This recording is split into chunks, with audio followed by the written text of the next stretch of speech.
इस परमार्थ मार्ग में चलने वाले पथिक की पहली सीढ़ी है कि अपनी वाणी पर अंकुश कर ले। वांग निरोधो योगस्य प्रथमम द्वारम, मौन का आश्रय ले लो। ज्यादा बोलने का अभ्यास ही नहीं होना चाहिए। बड़े अपराध बन जाते हैं, निंदा स्तुति बन जाती है, दोष दर्शन होने लगता है, वो साधक गिर जाता है। मौन का स्वभाव बनाना चाहिए। जड़ मौन यहां वृंदावन में ठीक नहीं। यहां हम राधा राधा बोलेंगे, प्रभु की चर्चा बोलेंगे, कोई प्रश्न करेगा तो जो शास्त्र सम्मत बात है उत्तर देंगे, नहीं तो मौन रहेंगे। प्रपंच की तरफ से पूर्ण मौन होना चाहिए। आपको पहली बार कोई खड़ा करके बात कर रहा है, समझ में आया कि इससे बात करना प्रभु को भूल जाना है, अगली बार से वो कहेगा राधे राधे, उत्तर नहीं देना। श्री हरिवंश, उत्तर नहीं देना। अंदर से श्री हरिवंश बोले, चल दिए। हमें किसी से क्या लेना देना। हम किसी का अहित नहीं करेंगे, अमंगल नहीं करेंगे, हम किसी पर दोष दर्शन नहीं करेंगे, पर हम अपनी वृत्ति को भगवदाकार करने आए हैं। ये नहीं कि कोई हमसे बोले तो हम बोलना जरूरी है, नहीं। कोई प्रश्न करे तो बोलना जरूरी नहीं। उपासक हो, आप कृपा करें तो बात कर ले, ना चाहे तो बिल्कुल आपके ऊपर कोई शासन नहीं कि आपको बात करना ही पड़ेगा, ऐसा सिद्धांत नहीं है। योगस्य प्रथमम द्वारम वांग निरोधो, सबसे पहली साधना है वाणी को रोक ले। बोलने से बहुत शक्ति नष्ट हो जाती है। जैसे हम भगवत चर्चा करें तो इससे शक्ति बढ़ती है, लेकिन प्रपंच की वार्ता करने से वाणी की शक्ति नष्ट हो जाती है। जब आपकी जबान अपवित्र हो गई तो नाम कैसे चलेगा? जब वाणी अपवित्र है तो आपके अंदर शास्त्री कैसे शब्दों का भाव आ पाएगा? नहीं आ पाएगा। महावाक्यार्थश्च विचारिताम, आप नहीं विचार करने की क्षमता वाले रहेंगे।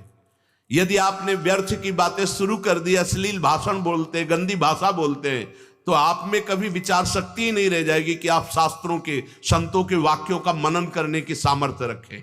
खो देंगे सामर्थ्य। बहुत अमृत में वचन निकलते हैं मौन वाणी को पावन रखने वालों के, एकदम शहद में डूबे हुए वचन।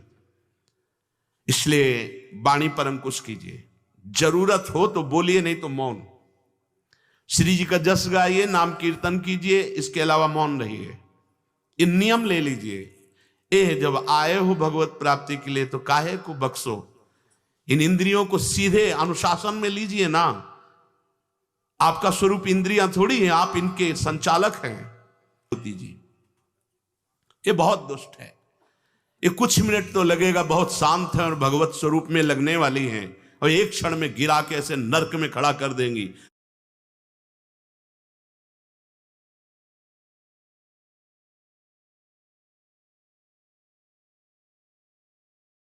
जहां पश्चाताप ही होता है, हाथ कुछ नहीं लगता। योगस्य प्रथमम द्वारम वांग निरोधो, फिर अपरिग्रह। पहला द्वार है वाणी पर शासन कीजिए।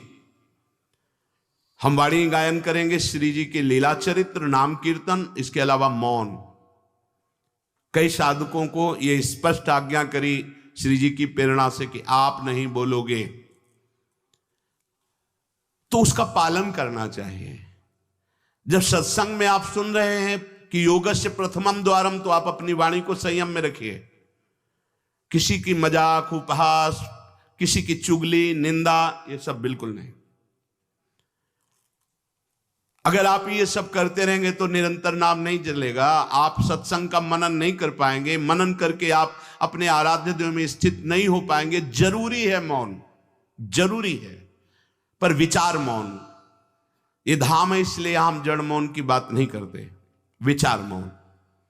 और वो मौन ही किस काम का, जो एक शब्द में हम बात कर लेते हैं, वो 5 मिनट लगाएं। जैसे कोई बात करनी, अब वो कुछ बोला, अब उसमें पूरी एकाग्रता, पूरी शक्ति नहीं, सीधे बोल रहे, स्विच ऑफ कर दे, क्या चला गया।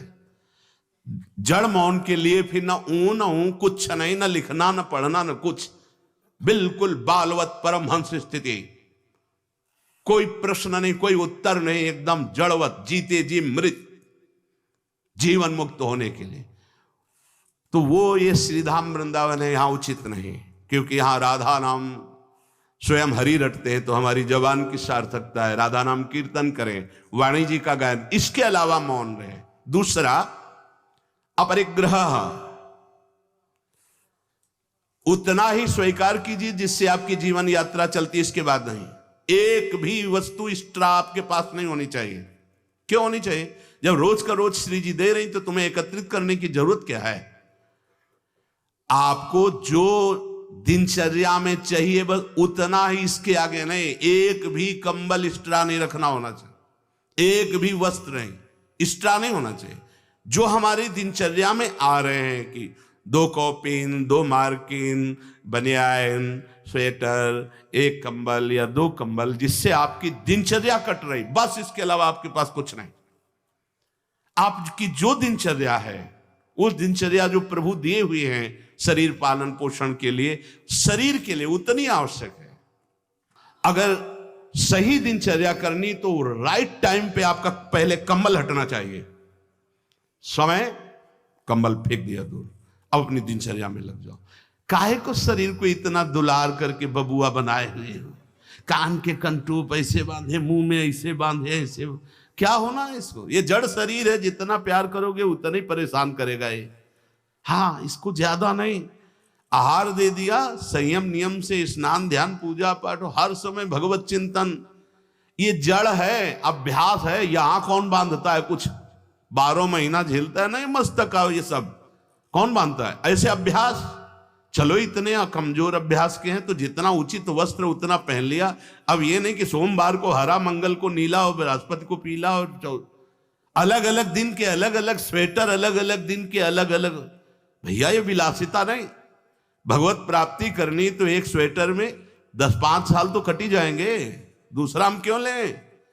एक जीपर मिल गया, उससे शरीर ढक लिया, 10-5 साल चलेगा, 2-3 महीने पहनने को होता है। कहीं जाना है क्या पार्टी में?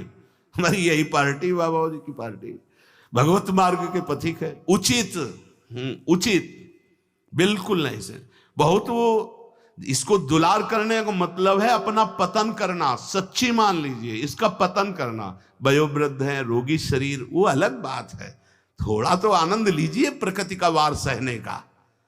अगर शरीर रुग्ण नहीं है, जवान शरीर हो, ब्रह्मचारी हो, आग है अंदर, सहो हर प्रकृति के वार को, गर्मी सर्दी बरसात भूख प्यास, सच्चिदानंद में स्थित हो जाओ, तुम्हारा बाल बांका भी कोई नहीं कर सकता।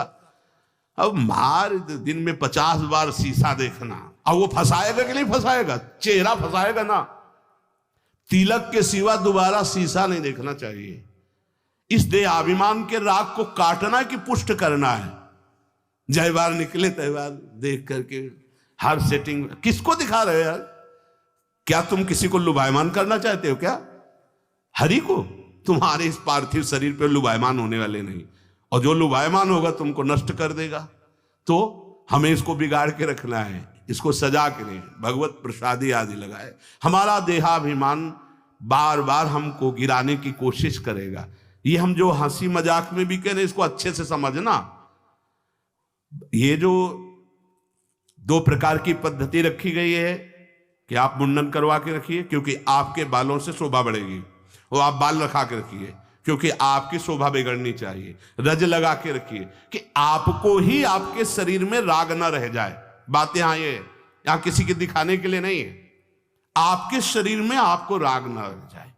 आप बार बार साबुन लगाएंगे, तेल लगाएंगे, बार बार शीशा कंघा और अपने चेहरे को सजाएंगे तो देहाभिमान पुष्ट होगा, ये नष्ट करेगा। कुछ नहीं है, बड़ी दुर्गति है, मान लीजिए। इसका अंतिम परिणाम आग में जलना, चाहे जितने चिकने कर लो गाल, चाहे जितने लाल कर लो, मरना है, पक्की बात समझो। तो जीते जी अमरत्व क्यों नहीं प्राप्त करते? अरे ऐसा रूप प्राप्त करो जिसमें गाल लाल ही रहते हैं, लालिमा लगानी नहीं पड़ती। श्री जी की दासी लक्ष्मी कोटि विलक्षण लक्षण लसल लीला किशोरी सतई, करोड़ों लक्ष्मी आश्चर्यचकित हो जाए, ऐसा रूप श्री राधा दासियों का है।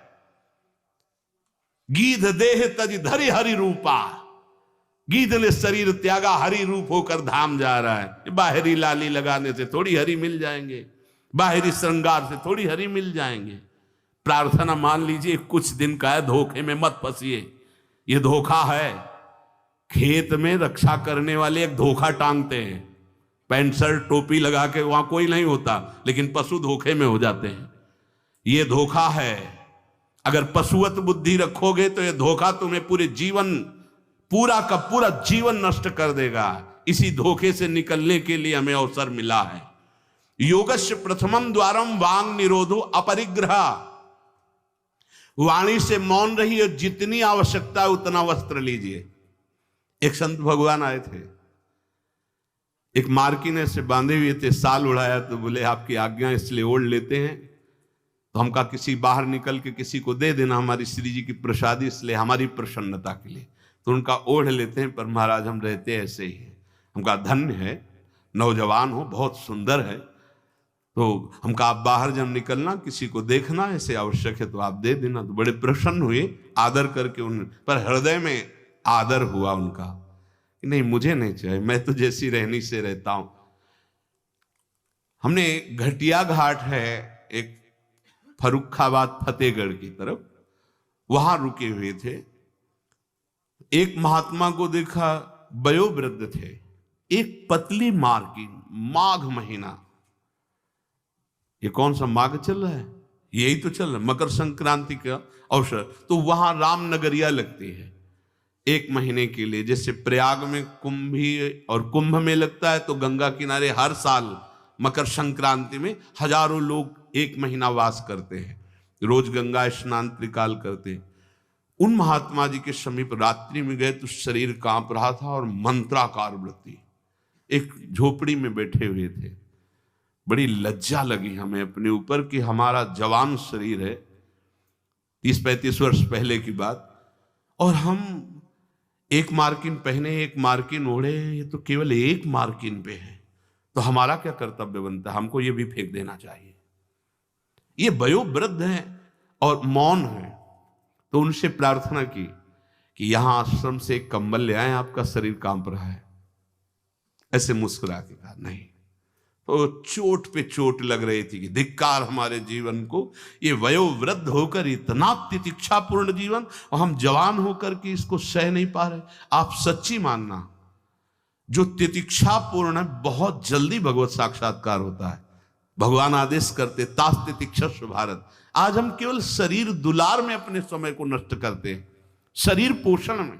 भाई देखो, ये छोटी छोटी बातें आपको देखने में लगती होंगी बड़ी बात है, यही आपको आपके आराध्य देव से विलग किए हुए हैं। महीना भर आप केवल ऐसे आहार करके देखिए कि जिसे तुम्हारा मन कहता अच्छा उसको हटा दीजिए। आज थोड़ा त्याग मत वर्णन कीजिए, आज थोड़ा हमारे उदर में परेशानी है तो हमें केवल आप रोटी और सब्जी दीजिए। महीना भर केवल रोटी सब्जी उचित। आप देखो, अगर आपके अंदर का रजोगुण तमोगुण नष्ट ना हो जाए तो कहना आपके अंदर सात्विक भाव आ जाएगा, मंत्र में स्थिति होने लगेगी। और आप, हमने देखा है जैसे गुलाब जामुन, कचौड़ी, पकौड़ी, ये सब कहीं जैसे भिक्षान्न में मिली भी और भर पेट पा लिया, तो वो रस नहीं आया भजन में। जो एक सूखी रोटी ऐसे चबा के गंगा जल पी करके जो रस आता है ना, वो नहीं आता है। सच्ची मानिए, पहले के बड़े बड़े भजनानंदी महापुरुष अपने जीवन को ऐसे ही। तो अपरिग्रह ये बहुत बड़ी बात है, साधक यहां चूक करता है। देखो, आप लोग तो इतने बढ़िया अवसर पे हैं कि आपको ना किसी से मांगना है, ना आपको अपनी कोई परवाह होनी चाहिए, क्योंकि श्री जी व्यवस्था कर रही है। आपको जो वस्त्र उचित है वो ले लीजिए, जो भोजन उचित है, और अपनी सेवा और मंत्राकार वृत्ति। आपको किसी से कोई मतलब ही नहीं। आपको तो भिक्षान्न के लिए भी नहीं जाना है, अपने आप आकाश वृत्ति से प्रभु देते हैं। तो आपका रूम आपकी कुटिया है, आपकी दिनचर्या एक स्वयं की दिनचर्या है। आपके रूम में अपरिग्रह दिखाई देना चाहिए। बिछाने का, एक ओढ़ने का, जो आप जितना सहन कर सकते हैं उतना। अगर आप एक कंबल से रात काट सकते हैं तो दूसरी मत डालिए, चाहे 10,000 रखे हो, आपको क्या मतलब है? पूरी सृष्टि में सब भोग सामग्री आपके लिए है क्या? अपरिग्रह, हम जहां चूक करते हैं उसको पक्के से बांध लीजिए, अभी आनंद की धारा में आ जाओगे। वाणी को कंट्रोल, शासन, आवश्यक है तो बोलेंगे, नहीं तो मौन। दूसरा, उतना ही स्वीकार करेंगे जितने की आवश्यकता है। भगवदानुभूति के लिए एक बार तो आग लगनी चाहिए जीवन में, कि जीवन मृत तुल्य होना चाहिए। यहां जरा सा साधन बना कि पोस्टर बैनर में आ गए, प्रशंसा में आ गए, कैसे भगवत प्राप्ति होगी? अपरिग्रह। और आगे, निराशा च निरीहा च नित्यमेकांत शीतला। आशा ही परमम दुखम, नैराश्यम परमम सुखम। उपासक को किसी व्यक्ति, वस्तु, स्थान से कोई भी आशा नहीं होनी चाहिए। हाथ जोड़ के तुम्हारे कमरे में पहुंचा दिया जाएगा तुम्हें जो आवश्यक है। तुमको आके रजिस्टर में लिखने की जरूरत नहीं, तुम्हें मांगने की जरूरत नहीं है।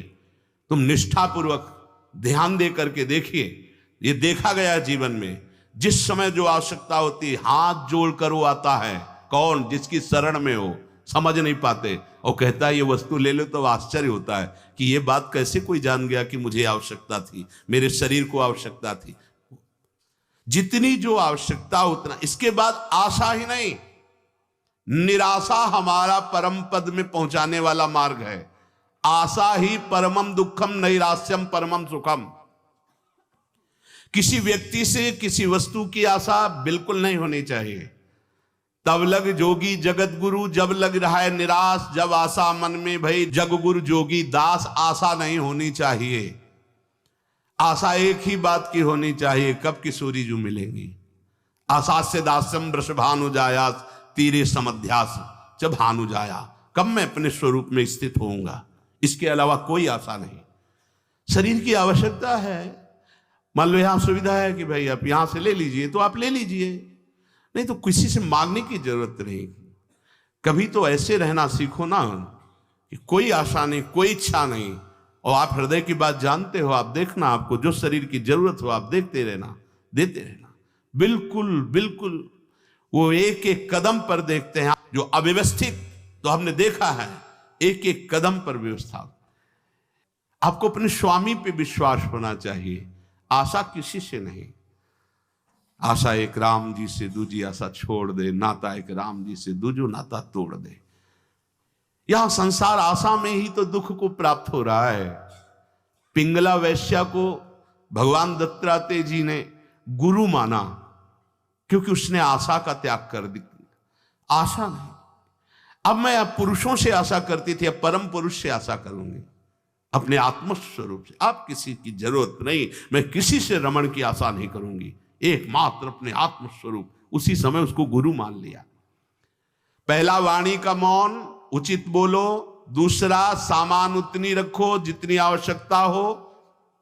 तीसरा, किसी से आशा मत रखो। चौथा, निरीह, किसी भी तरह की लोक परलोक की कोई कामना नहीं। बड़ा आनंद। अभी देखो, जीवन मुक्त हो जाओगे।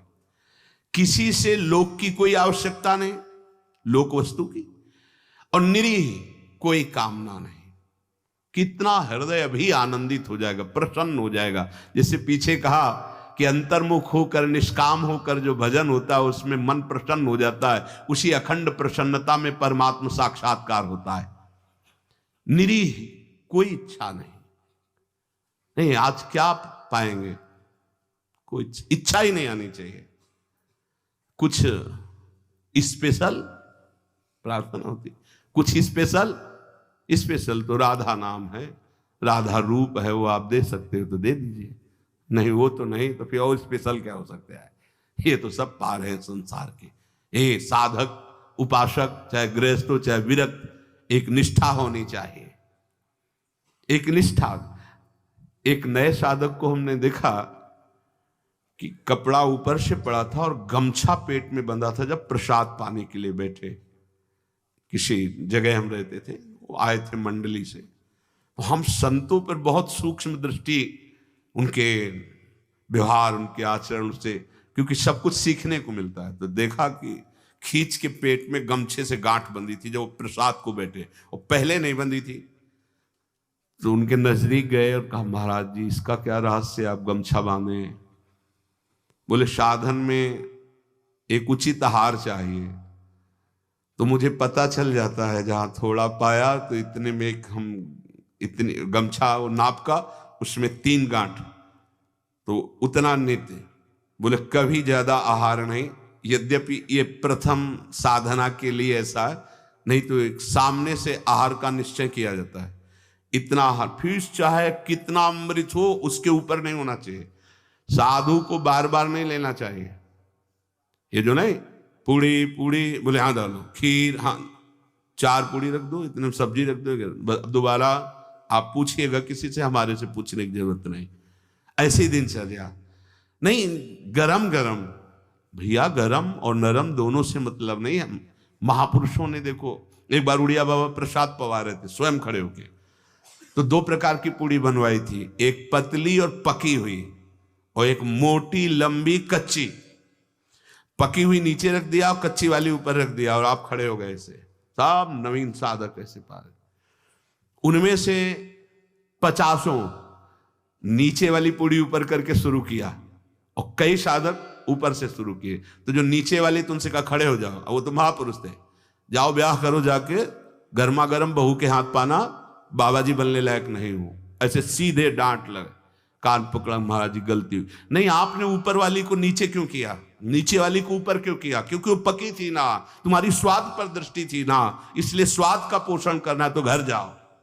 भगवत मार्ग में चलने के लिए स्वाद मिटाना है, केवल भगवत स्वाद लेना है, भगवत आनंद का स्वाद लेना है। कितना कठिन लग रहा होगा?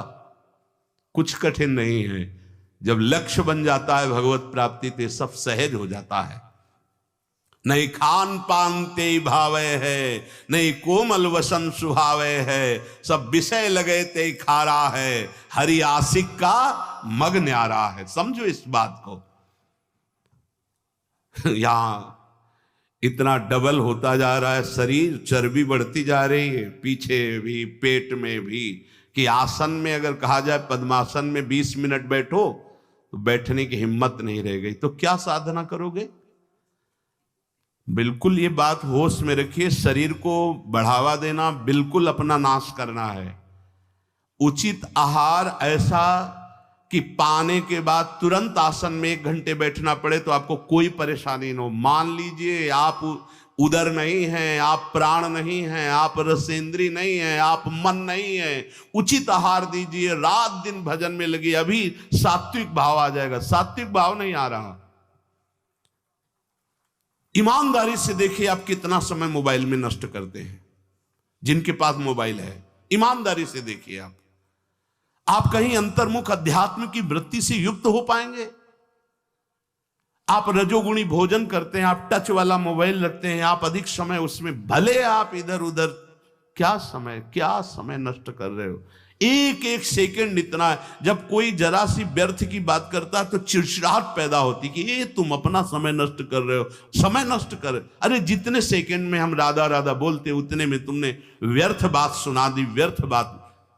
चलो गृहस्थ आश्रम में व्यापार नौकरी आदमी तो उसको बेचारे को विवशता है, लेकिन आप भगवत मार्ग के पथिक है। आपका बिल्कुल एक एक मिनट बड़ा कीमती है। एक एक मिनट जगत मंगल के लिए है। हम 1 मिनट में 10 बार 20 बार नाम लेंगे और वो नाम जगत को देंगे कि जगत का मंगल हो, तो हमारी साधुता सुरक्षित हो गई। निरीह इच्छा रहित और नित्य में एकांतशीलता, नित्य एकांत में शांत भाव से, शीतल भाव से। एकांत बहुत खतरनाक है नवीन उपासक के लिए, यह अनुभव की बात है। जहां आप अपने कमरे में जाएं तो समाज से ज्यादा सावधान हो जाएं। पक्की बात कह रहा हूं। समाज में तो बहुत शालीन गंभीर स्वभाव अपने को रखना ही पड़ेगा, क्योंकि हजारों की दृष्टि है। एकांत में किसी की दृष्टि नहीं है, उसकी दृष्टि है जिसके लिए आप बाबा जी बने हो या जिसके लिए आप भगत बने हो। अब एकांत आपका कहां जा रहा है वो खुद देख रहा है। जो शास्त्र शीर्षा पुरखा सहस्राक्षा सहस्त्रपात, वो प्रभु देख रहा है कि तुम्हारी एकांत में प्रिय वस्तु क्या है। मोबाइल, सांसारिक नौटंकी नाटक, या विषय चिंतन, या विषय क्रिया, वो देख रहा है। और अगर आप एकांत में शास्त्र स्वाध्याय कर रहे हैं, नाम जप कर रहे हैं प्रभु के लिए, तो वो देख रहा है, वो भी देख रहा है। इसलिए प्रार्थना है नित्य में एकांतशीलता। आपका स्वभाव एकांत में बहुत ही सावधानी पूर्वक समय कटने वाला हो। एकांत साधु का सही तो परमार्थिक। कैमरे के आगे तो सब सही बोलेंगे, सही देखना होगा, सही हरकत में रहना होगा। एकांतिक आपकी हरकत क्या है, एकांत में आपका चिंतन क्या है, यही खास बात होगी। दो मुखड़े होते हैं, एक होता है सामाजिक, एक होता है एकांतिक। सामाजिक से भी एकांतिक सावधान साधु का मुखड़ा होता है। असाधु का समाज में बहुत बढ़िया और पीछे कुछ और होता है। हर एक व्यक्ति की बुद्धि में दो बुद्धि होती है, एक होती सुमति, एक होती कुमति। एक होती दैवी संपदा को वर्धन करने वाली सुमत, एक राक्षसी संपदा को। अर्थात कुछ ऐसे मुखड़े होते हैं जिनका एक मुखड़ा तो देवता होता है, दूसरा राक्षस होता है। अगर एकांत में तुम्हारा चिंतन, तुम्हारा आचरण, तुम्हारा विचार, तुम्हारी क्रियाएं कुमति के द्वारा हो रही हैं, तो सामने देवता बनोगे और पीछे राक्षस बनोगे। ये दुमुही चाल भगवत प्राप्ति के लिए बहुत बाधक बात है। जो तुम्हारा एकांत वही समाज, जो समाज वही एकांत। हम इष्ट और गुरुदेव के सीसी कैमरे में हर समय रहते हैं। हमारा इष्ट और गुरुदेव हर समय मुझे देख रहा है। दरवाजा बंद करने पर हम एकांत नहीं हो गए, वो गुरुदेव की दृष्टि है, हमारे आराध्य देव की दृष्टि। हमें पहले सोचना चाहिए, कुछ करने के पहले, कुछ देखने के पहले, कुछ सोचने के पहले, कि अंतर और बाहर दोनों जगह मेरे गुरुदेव सुन रहे हैं, देख रहे हैं, मेरे आराध्य देव सुन रहे हैं, देख रहे हैं। इसलिए नित्य में एकांतशीलता। एकांत में बहुत शीलवान, धैर्यवान, विनम्रता पूर्वक अपने मन को समझा करके केवल प्रियालाल में लगाना। एकांत स्थितिरिंद्रियो परमणे हेतुर्दमश्चेतसः संरोधे करणम समेनो विलयम यायादहम वासना। एकांत में रह करके बढ़ी हुई इंद्रियों के वेग का दमन करता है साधक, क्योंकि एकांत में इंद्रियां बहुत प्रबल हो जाती है। मन, इंद्रियां, खास जिस समय आप शयन करने जाते हैं उस समय बहुत सावधान। जब तक नींद ना आवे तब तक माला चलना चाहिए। उस समय मन के चक्कर में मत पड़ना, ये अनुभव की बात कहते हैं। जब तक आपको नींद ना आवे तब तक बैठ जाइए, माला चलाना शुरू कर दीजिए। शयन के समय खास, जिस समय आप अपने कक्ष में गए शयन करने, मोबाइल हो तो सबसे पहले कमरा बंद करने के पहले स्विच ऑफ करो, उसको बंद करो मोबाइल को। प्रार्थना मान लेना। अगर प्रार्थना मान लोगे तो प्रार्थना करने योग्य हो जाओगे। गेट बंद होने के पहले स्विच बंद होना चाहिए मोबाइल का। अब अपने कमरे में शयन के लिए गए हैं तो माला हाथ में लेकर बैठ जाओ। जब नींद आने लगे तो और धन्यवाद है कि माला छाती से लगा हुआ सो गए, धन्यवाद। अगर ऐसा नहीं है तो नींद आ गई है तो माला विराजमान किया, बिल्कुल नींद में जा रहे हैं, अब चले गए। थोड़ा भी समय इसको मनन करने का मत दीजिए उस समय, नहीं तो ये दिन भर साधन में लगाया गया है, उस समय कोई असाधन सोचवा देगा या करवा देगा। बहुत ये पॉइंट की बात है, समझ लेना आप। ये देखा गया है हृदय में, उसी बात को कहा गया जब साधन काल में देखा गया है, हृदय में देखा गया कि फिर मन उस समय मतवाला होता है कि अब तो पूरे दिन हम साधन ही तो की, तो 5 मिनट की मुझे छूट दे दो। लेकिन नहीं, उस समय कठोरता पूर्वक इसको साधन में, और जब नींद आ गई तो शयन करो, जब उठे तो फिर वैसी दिनचर्या प्रारंभ कर दी। तब मन भगवदाकार एकांत स्थिर इंद्रियो परमणे हेतुर्दमश्चेतसः। एकांत में साधक अपनी इंद्रियों का दमन करे, बढ़ावा ना दे। देखो क्या साधन है। पहले दर्शन होते थे, संत भगत भागवत जन, अब भी कुछ महापुरुष भी होंगे, यहां ठाकुर जी की छवि या गुरु जी की छवि, यहां से स्मार्ट मोबाइल लगा रहता है छाती में, स्मार्ट मोबाइल। ये भैया ठीक है, व्यवहार काल के लिए यदि तुम्हारी कोई आवश्यकता हो, तुम बहुत व्यवहार में, तो हम नहीं। अच्छा बताओ, आपको क्या जरूरत है? राष्ट्रपति से बात करनी है क्या आपको? किस विधान में आपको कपड़ा बेचना है, अनाज बेचना है? आपको काम क्या है? किससे बात करनी है आपको? जिनकी विशेष व्यवहारिक कोई सेवा गुरुजनों से मिली, वो तो बात उतनी ही केवल जितनी मिली है। नहीं, आप बताओ, हम भगवत प्राप्ति के मार्ग के साधकों के लिए मोबाइल भगवान की क्या आवश्यकता है? कितनी आवश्यकता है? क्यों आवश्यकता है? जैसे सिलेंडर आदि लाना है या कुछ भाई और कोई सर, तो रख लो, हम कह रहे हैं वो छोटा वाला रख लो, उससे अपना काम।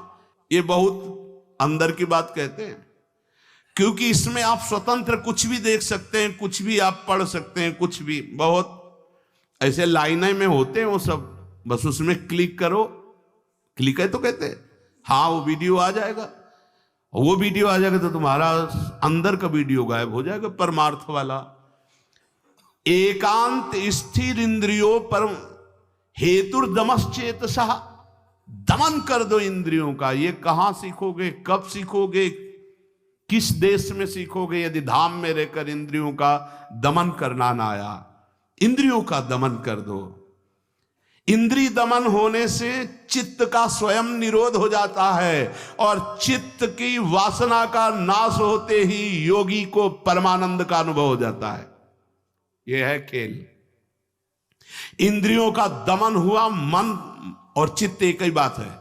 चित्त का निर्वासनिक होना, ब्रह्मानंद का स्फुरित हो जाना, भगवदानंद का स्फुरित हो जाना, और फिर स्फुरित होकर अविचल भाव में स्थित हो जाना। यही जीवन मुक्त अवस्था मुनि की होती है, महात्मा की होती है। साधक सिद्ध अवस्था को प्राप्त हो जाता है।